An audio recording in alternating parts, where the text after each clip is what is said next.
வணக்கம் பானு, தாங்கள் கூறியது மிக மிக சரியானது. திருநெல்வேலி, தென்காசி மாவட்டங்களில் கடந்த 3 நாட்களாக பெய்த கனமழைக்கு 83,780 ஏக்கர் விளை நிலங்களில் விளைக்கப்பட்டிருந்த பயிர்கள் நாசமானதாக தற்போது தகவல்கள் வெளியாகி உள்ளது பானு. இது தவிர கனமழை வெள்ளத்திற்கு 95 வீடுகள் இதுவரை இடிந்துள்ளது. இது குறித்த கணக்கெடுப்பு தொடர்ந்து நடைபெற்று வருகிறது பானு. திருநெல்வேலி மாவட்டத்தில் கடந்த 3 நாட்களாக வடகிழக்கு பருவமழை பெய்த காரணமாக தாமிரபரணியில் வெள்ளப்பெருக்கு ஏற்பட்டு திருநெல்வேலி மற்றும் தென்காசி மாவட்டங்களில் வயல் வெளிகளில் நிலங்களில் புகுந்த தண்ணீரால் 83,780 ஏக்கர் விளை நிலங்கள் சேதமடைந்துள்ளது. இதில் பார்த்தீர்கள் என்றால் 4,778 ஏக்கர் நெற்பயிர்கள் சேதமடைந்ததாக முதற்கட்ட தகவல் வெளியாகி உள்ளது. சுமார் 600 ஏக்கர் வாழை பயிர்களும் சுமார் 70 ஏக்கரில் பயிரிடப்பட்டிருந்த இதர வேளாண் பயிர்களும் 5,620 ஏக்கர் நிலப்பரப்பில் பயிரிடப்பட்டிருந்த நெற்பயிரும் 34,300 ஏக்கர் பரப்பில் பயிரிடப்பட்டிருந்த சோள பயிர்களும் இந்த மழை வெள்ளத்தினால் பாதிக்கப்பட்டிருப்பதாக தகவல்கள் தற்பொழுது கிடைத்துள்ளது. மேலும் பார்த்தீர்கள் என்றால் 40,000 ஏக்கரில் பயிரிடப்பட்டிருந்த பருப்பு வகைகள் மற்றும் 70 ஏக்கரில் பயிரிடப்பட்டிருந்த தோட்டக்கலை பயிர்கள் அனைத்தும் முற்றிலுமாக நாசமடைந்துள்ளதாக தகவல்கள் வெளியாகியுள்ளது.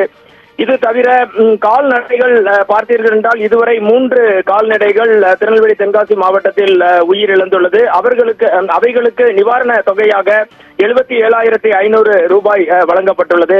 வீடுகளை பொறுத்தவரை 29 குடிசை வீடுகளும் 5 கான்கிரீட் வீடுகளும் என மொத்தம் 34 வீடுகள் இதுவரை சேதமடைந்துள்ளன பானு. இதில் 16 குடும்பத்தினருக்கு நிவாரணம் வழங்கப்பட்டுள்ளதாக முதற்கட்ட தகவல் தெரிவிக்கப்பட்டுள்ளது.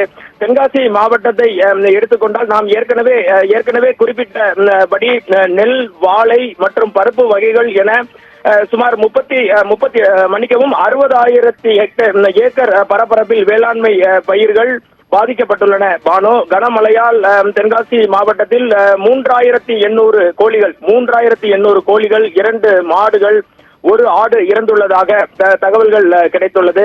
மேலும் தென்காசி மாவட்டத்தில் 51 குடிசை வீடுகள் ஒரு பகுதி சேதமாகவும் 10 வீடுகள் முழுமையாகவும் சேதமடைந்துள்ளதாக முதற்கட்ட தகவல்கள் வெளியாகியுள்ளது. இது தவிர இன்று காலையில் நமது சத்தியம் தொலைக்காட்சியில் ஒளிபரப்பிய 20 ஏக்கர் அளவிலான கரும்பு பயிர்கள் திருநெல்வேலி மாவட்டத்தின் பாபநாசம் அணவன் குடியிருப்பு பகுதியில் சேதமடைந்துள்ளது. இந்த கணக்கெடுப்புகள் அனைத்தும் தொடர்ந்து இன்று முழு வீச்சில் மேற்கொள்ளப்பட்டு வருவதாகவும் விவசாயிகளுக்கும் வீடுகளை இடிந்து தவிப்போருக்கும் உரிய நிவாரணங்கள் வழங்கப்படுவதாக திருநெல்வேலி மற்றும் தென்காசி மாவட்ட ஆட்சியாளர்கள் தெரிவித்துள்ளனர். எது எப்படி இருந்தாலும் 1 லட்சம் கன அடி வரை திருநெல்வேலி பாபநாசம் அணையிலிருந்து தண்ணீர் திறக்கப்படவில்லை. மழை வெள்ள நீர் தாமிரபரணி ஆற்றில் பாய்ந்து வந்ததின் காரணமாக அதன் விவசாய கால்வாய்களுக்கும் தண்ணீர் பரவி கால்நடைகள் மற்றும் பயிர்கள் கடுமையான சேதமுற்றிருக்கின்றன. மேலும் முக்கிய சாலைகளிலும் அரிப்பு ஏற்பட்டுள்ளது. திருநெல்வேலி மாவட்டத்தில் அதிகபட்சமான இழப்பை அம்பாசமுத்திரம் பகுதி கண்டுள்ளதாக தற்போது தகவல் வெளியாகி உள்ளது பானு. இது குறித்து தீவிரமான கணக்கெடுப்புகள் தற்போது மேற்கொள்ளப்பட்டு வருவதாகவும் உரிய இழப்பீடுகள் வழங்கப்படும் எனவும் மாவட்ட நிர்வாகத்தின் சார்பில் தெரிவிக்கப்பட்டிருந்தாலும் இந்த இழப்பீடுகள் உரிய நேரத்தில் விரைவாக கிடைக்க வேண்டும் என அப்பகுதியில் இருந்து நம்மிடம் பேசிய விவசாயிகள் தெரிவித்துள்ளனர். இதுவே தற்போது உள்ள நிலவரம் பானு. மனராஜ் சங்கர்.